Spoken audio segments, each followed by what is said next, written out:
दोस्तों बात करें तो आने वाला जमाना 5G का होने वाला है और आने वाले समय में आपको और भी सस्ते सस्ते 5G फोन्स देखने को मिल सकते हैं। ऑलरेडी Realme ने बोल दिया है 2022 के बाद 10,000 से कम में भी ये लोग अपने 5G फोन्स लाएंगे। अभी इस समय जितने भी फोन्स वो लॉन्च करने वाले 15,000 के ऊपर सबके अंदर 5G होगा और ये भी प्रॉमिस किया गया कि 7,000 से कम में भी ये लोग 5G लाने वाले। इसके साथ ही जियो का भी फोन आ सकता है जो कि 7-8 हज़ार या फिर 5,000 रुपए में भी आपको एक 5G दे दे। तो अगर 5G कहानी होने वाली है, अब महंगे फोन में जहां आपको पहले देखने को मिलता था ना, धीरे धीरे सस्ते फोन तक आ रहा है। लेकिन सस्ते फोन में आपको कैसे देखने को मिलेगा? आपको मालूम है 5G बैंड्स होते हैं, 5G एंटीना होते हैं, सबसे जरूरी चीज 5G प्रोसेसर होता है। उसका कहानी क्या है? तो यहां पे मैं बात करने वाला हूं ऐसे ही 5G प्रोसेसर की कि क्यों आपको 5,000 से कम में ये 5G फोन्स देखने को मिल सकते हैं। और इसका जो आंसर है वो है यूनी एसओसी या फिर यूनिसॉक, जिससे पहले स्पेक्ट्रम भी कहा जाता था।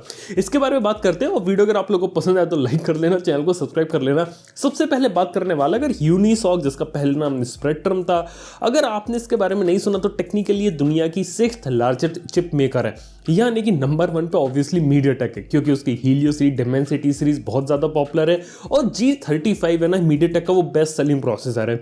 सेकंड नंबर पे आती है आपकी कॉलकॉम के प्रोसेसर भी काफी ज्यादा पॉपुलर है, मार्केट में बहुत ज्यादा बिकते हैं। 720G तो पता नहीं कितने फोन्स में देखने को मिलता है और अब 732G की भी बारी है। और ऐसी जो थर्ड पोजीशन है वो एप्पल की है, आईफोन इतना बिकता है तो एप्पल आ जाती है। फोर्थ पोजीशन पे सैमसंग है, एक्सिनोस 9611 बेच के फोर्थ पोजीशन पे आ गए। फिफ्थ पे हुआवे के हाई सिलिकॉन प्रोसेसर और सिक्स्थ पे स्पेक्ट्रम आता है आपका यूनी एसओसी।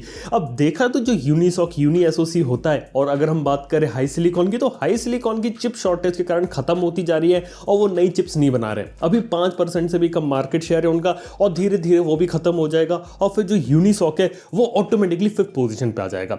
तो देखा तो कोई छोटी कंपनी नहीं है, धीरे धीरे बड़ी कंपनी हो रही है। और यूनिसॉक की जो शुरुआत हुई थी मोबाइल फोन मार्केट में 2012 में हुई थी और उस समय से लोग हमेशा एक चीज पर उन्होंने फोकस किया, सस्ते से सस्ते फोन के लिए प्रोसेसर बनाना। मतलब क्या होता है, क्वालकॉम रहती है उसको आपको फ्लैगशिप ग्रेड की चीजें देखने को मिलती है। मीडियाटेक ने क्या किया, बीच का जो रेंज होती है ना, लगभग 10,000 रुपए के आसपास के जो फोन्स होते हैं उन्हें वहां पे पकड़ा और वहां पे उन्होंने अच्छे प्रोसेसर निकालना शुरू कर दिए जो बीच के मिड रेंज होते हैं। और वहां पे देखा है तो उनकी कहानी धीरे धीरे चल पड़ी। जब से उन्होंने हीलियो P60 निकाला था, फिर हीलियो G90, 90T, 95 तो 96, G88 जैसे प्रोसेसर भी ले आए जो कि मीडियाटेक की जो 10,000 का जो सेगमेंट होता है ना वहां पे अच्छे तरीके से फिट हो जाते हैं। और ऑब्वियसली जैसे ही 5G का दौर आए तो लोग डायमेंसिटी वाले प्रोसेसर भी लेके आ गए मार्केट के अंदर जो कि देखा तो काफी अच्छे तरीके से चल रहे। क्वालकॉम ने अपनी एक अच्छी जगह बना ली थी। लेकिन वहीं देखा जाए तो जो सबसे सस्ता वाला मार्केट होता है ना, बिल्कुल ही बजट सेगमेंट का, मतलब 5-6 हज़ार रुपए वाला या फिर इससे कम के फोन वाला, जहां पे काफी सारे लोग अपना पहला स्मार्टफोन लेना पसंद करते हैं, इस पर्टिकुलर मार्केट में ना क्वालकॉम अपनी जगह बना पाए ना मीडियाटेक, वहां पे स्पेक्ट्रम, यहाँ पे यूनिसॉक ने अपनी जगह बना ली। लेकिन बस प्रॉब्लम ये थी कि पहले इनके जो एसओसी प्रोसेसर होते थे इतने कोई खास होते नहीं थे और अभी भी यही कहानी, कोई ऐसे कोई खास आपको टेक्नोलॉजी देखने को नहीं मिलती। बस आपको एक बेसिक चीज देखने को मिल जाती है, बेसिक फोन बना सकते हैं जिसके अंदर आपका एंड्रॉइड ऑपरेटिंग सिस्टम चल जाए। यहां तक की बात की जाए तो जो यूनिसॉक है ना, उन्होंने जियो फोन के लिए भी प्रोसेसर बनाया था। उस समय क्वालकॉम का स्नैपड्रैगन 200 सीरीज का एक प्रोसेसर यूज किया गया था और यूनिसॉक का प्रोसेसर यूज किया गया था।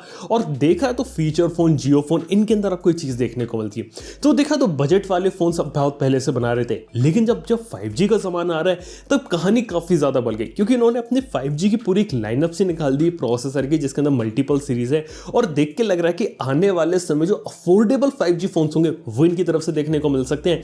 अगर इनके प्रोसेसर्स के कुछ सीरीज के नाम बताऊं तो कैसे है पता है आपको? अब उसका नाम टंगोला ये नाम से आपको देखने को मिल रहा है और इसके अंदर आपको मल्टीपल सीरीज देखने को मिल रही है। जैसे की बात की जाए तो टंगोला 6 है जो कि एंट्री लेवल फोन्स के लिए बनाया जाएगा। टंगोला 7 आपको देखने को मिलेगा जो कि बीच के मिड रेंज के लिए बनाया जाएगा। टंगोला 8 बताया अपर मिड रेंज के लिए और टंगोला 9 सीरीज जो ये लोग प्रोसेसर बता रहे, कह रहे हैं कि वो क्वालकॉम स्नैपड्रैगन के 800 सीरीज के फ्लैगशिप लेवल का प्रोसेसर है, उनसे कंपीट करेगा। लेकिन साथ में ये क्या खबर छपी है, अब घोड़ों की रेस में गधे भी दौड़ेंगे? अब ये तो आने वाला वक्त ही बताएगा कि कितनी बार कहानी शुरू होती है क्योंकि कहानी कुछ भी हो सकती है। अब बात की जाए तो प्रोसेसर के अंदर बस अच्छी चीज़ है कि 6nm की टेक्नोलॉजी पर है, लेकिन ये लोग बेसिक ARM का आर्किटेक्चर, माली का GPU यूज़ कर रहे हैं और आपको UFS 3.1 LPDDR4X RAM बेसिक चीज़ों का सपोर्ट देखने को मिल रहा है। ऐसे कोई खास कोई हाईफाई चीज़ देखने को नहीं मिल रही। बस अच्छी चीज़ है कि इसके हिसाब से अगर सॉफ्टवेयर ऑप्टिमाइज हो गया तो सस्ते में आपको कुछ अच्छे फोन्स देखने को मिल सकते हैं। लेकिन खास बात यह है कि यहाँ पे इन्होंने जो 5G मोडेम डेवलप किया है वो उन्होंने इन्होंने अपने सभी फोन्स के लिए डेवलप किया और इनका जो यहाँ पे टेंगुलर 6 सीरीज का जो प्रोसेसर आता है वो 12 nm पे बेस्ड रहेगा और ये पर्टिकुलर प्रोसेसर उन फोन्स के लिए बनाया गया जो कि 5000 या उससे कम हो सकते हैं और उनके अंदर आपको प्रॉपर 5G का सपोर्ट देखने को मिलेगा। अब बात है कि यहाँ पे जो 5G मॉडेम यूज किया गया है बिल्कुल ऐसा कोई हाई-फाई मॉडेम नहीं जैसे क्वालकॉम यूज करती है, मीडियाटेक यूज करती है, बिल्कुल ही बेसिक मॉडेम है। Stand alone non stand alone 5G का यहाँ पे यूज होता है। लेकिन एक इंपॉर्टेंट बात है कि यहाँ पे यूनिसॉक के साथ एक सबसे बड़ा एडवांटेज होगा प्राइस का, क्योंकि अगर आपको नहीं पता अगर क्वालकॉम स्नैपड्रैगन के अंदर अगर मैं 5G को इंप्लीमेंट करता हूँ खर्चा बहुत हो जाता है 5G इंप्लीमेंट करने का, क्योंकि क्वालकॉम की टेक्नोलॉजी सबसे ज्यादा सुपीरियर है। सबसे बेस्ट क्वालिटी का 5G जो रहता है वो क्वालकॉम प्रोवाइड करती है। इवन आईफोन 13 या फिर आईफोन 12 जो भी अभी आने वाला है ना उसके अंदर भी क्वालकॉम का ही 5G मॉडेम आपको देखने को मिलेगा। तो देखा है तो उसको इंप्लीमेंट करने का खर्चा बहुत है और इसलिए क्वालकॉम के प्रोसेसर पे आप देख लो यार, आपको 5G फोन जितने भी देखने को मिलते हैं क्वालकॉम स्नैपड्रैगन के, उनमें आपको कितने 5G बैंड्स देखने को मिलते हैं? 1 2 बस इतने ही देखने को मिलते हैं ना ज्यादातर में। और वहीं अगर इनके सभी 5G बैंड्स को अगर इंप्लीमेंट करना है जो कि इन्होंने स्मार्टफोन बनाए थे ना स्नैपड्रैगन इनसाइडर्स के लिए, उसकी कीमत फिर 1 लाख रुपए के ऊपर पहुंच जाती है। इसके बाद मीडियाटेक का नंबर आता है जहां पे स्थिति बेटर ये कि वहां पे इंप्लीमेंट करना 5G बैंड को सस्ता पड़ता है, इसलिए 4 से लेकर 7 बैंड्स आपको इजीली देखने को मिल जाते हैं।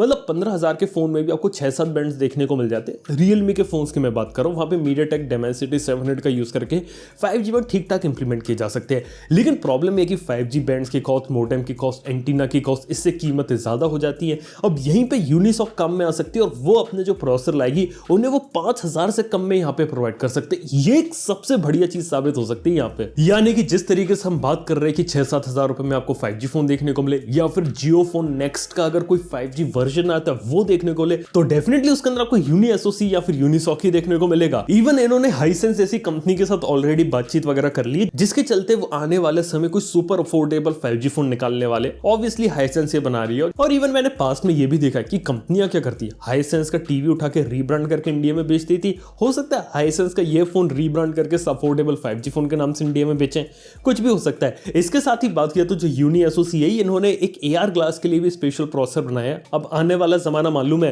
एप्पल का AR ग्लास, सैमसंग का AR ग्लास आने वाला है। अब जैसे ही मार्केट में आएंगे तो सस्ते सस्ते चाइनीज AR ग्लास भी मार्केट के अंदर आ जाएंगे और उनके अंदर जो प्रोसेसर लगेगा वो कौन सा होगा, वो भी यूनी एसओसी होगा। लेकिन बात यह है कि आने वाले समय में जब 5-6 हजार रुपए के फोन आएंगे तो हो सकता है उनके अंदर आपको 5G देखने को मिल जाए और 5G के चक्कर के अंदर प्रोसेसर के अंदर बेटर टेक्नोलॉजी मिल गई तो हो सकता है आपको बेटर परफॉर्मेंस देखने को मिल जाए। अभी प्रॉब्लम क्या आती है कि फोन्स आपको देखने को मिल जाते 4000-5000 के, लेकिन क्वालिटी वो नहीं है या फिर जो परफॉर्मेंस रहती वो आपको उतनी अच्छी देखने को नहीं मिलती। क्योंकि देखा जाए तो 5-6 हजार एक ऐसी लिमिट हो जाती है जहां पे फोन्स मैंने देखे हैं, लेकिन वहां पे हर चीज डालना पॉसिबल नहीं है कि आपको डुअल 4G भी डालना है, फिर एक अच्छा VoLTE का सपोर्ट है, फिर आपको 4G कैरियर एग्रीगेशन इनेबल करना है। इन सब के साथ साथ आपको एक अच्छा डिस्प्ले, कैमरा, बैटरी, चार्जिंग, ये सारी चीजें डाल के बहुत ही मुश्किल हो जाता है। तो अगर 5G प्रोसेसर का सस्ते में आ जाए तो 5G इंप्लीमेंट कर लेते हैं तो हो सकता है कि आपको बेटर फोन्स देखने को मिले। अब इसका मतलब ये नहीं कि डिस्प्ले बेटर हो जाए, कैमरा बेटर हो जाए, हो सकता है चीजें बिल्कुल वैसे की वैसी रहे, बस इंटरनल जो प्रोसेसर होता है वो थोड़ा इंप्रूव हो गया जिससे आपको थोड़ी बेटर परफॉर्मेंस देखने को मिल गई और सस्ते में यानी कि बिलो 6000 रुपए में आपको 5G फोन देखने को मिल गया। मेरे को लगता है कि आने वाले समय में ऐसा बहुत होने वाला है। हमेशा ये कहानी रहती है, जब भी कोई भी टेक्नोलॉजी ऐसे नहीं आती तो काफी ज्यादा महंगी रहती है, लेकिन उसके बाद जब धीरे धीरे रोल आउट होता है, जैसे कि एक जमाने में जब 4G आया था तो 4G के रेट्स काफी ज्यादा महंगे थे और उस समय इसलिए फोन भी कम लोग खरीदते थे 4G वाले। फिर जियो का 4G आया, सस्ता हो गया, फ्री हो गया, उसके बाद लोगों में डिमांड बढ़ गई तो ऑटोमेटिकली लोग सस्ते सस्ते 4G फोन की डिमांड करने लगे और मार्केट में वो काफी ज्यादा बिकने लगे। अब ऐसा ही 5G के साथ होगा, जब तक 5G का नेटवर्क रोल आउट होगा, इंडिया में सस्ते में 5G देखने को मिलने लगेगा, तब तक आप समझना कि मार्केट में बहुत ही अफोर्डेबल रेट के अंदर आपको 5G फोन्स देखने को मिलेंगे। तो जी हाँ, इस तरीके की कुछ कहानी जो कि आने वाले सालों में आपको देखने को मिलेगी।